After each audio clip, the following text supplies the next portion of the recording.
يعني كنا بنتكلم على أهمية المونتاج، وعايزة أتكلم على نقطة يمكن ممثلين كتير ما بياخدوش بالهم منها، وهي تأثير وخطورة المونتاج على أدائهم، لأنه أغلب الوقت الأداء اللي إحنا بنشوفه إن كان في مسلسل أو في فيلم، الممثل ما بيبقاش ممثله بالضبط كده، يعني أنت كمونتير مع المخرج أحيانًا كتير بتاخدوا shot من التيك ده وshot من التيك تاني، وبتبنوا الperformance من أول وجديد يعني.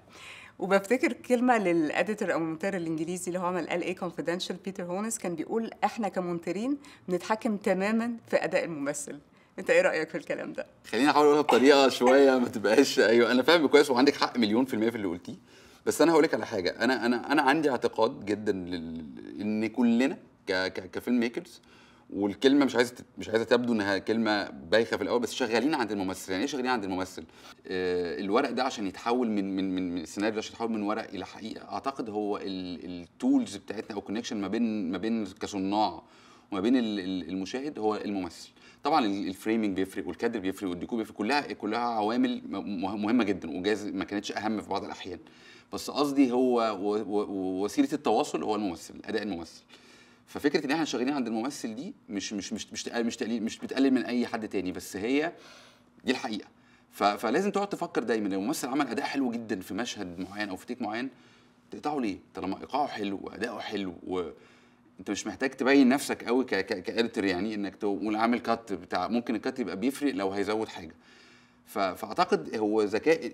اعتقد ان ذكاء المونتير او شطاره المونتير مع المخرج وهم قاعدين بيركبوا الشغلانه، انه امتى ما يقطعش. يعني امتى يسيب الشوت بطوله كده ويبقى موصل المعنى كله، وامتى عايز تزود تقطع عشان ممكن تقطع عشان تزود جاب، تزود سكته او تقلل سكته. فدايما مش هقول لك بنسبه 100% بنقطع بسبب، بس ممكن بنسبه 70% لازم تبقى قطع ليها سبب، ليها مبرر. انما طول ما اي غير كده، طول ما كل حاجه تمام، سيب الممثل يقول الممثل عمل شغل حلو.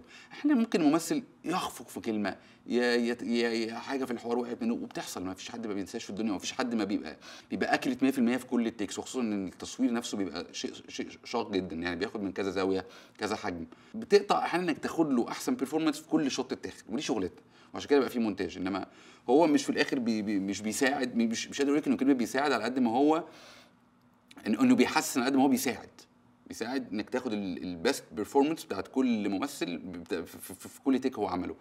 وهو الراجل يعني عمل اللي عليه، تعب وعمل كل اللي يقدر عليه في كل التيكات، فشغلتك انك تركبهم على بعض تطلع منهم حاجه. واحيانا بتبقى انت حاسس حاجه معينه، ويجي المخرج يقول لك والله لا، الاحساس بتاع ده زاد سنه، قلل سنه، ارفع سنه. فكل دي بالجرامات كده، بتقعد بتزود جرام وقلل جرام يعني في الاحساس.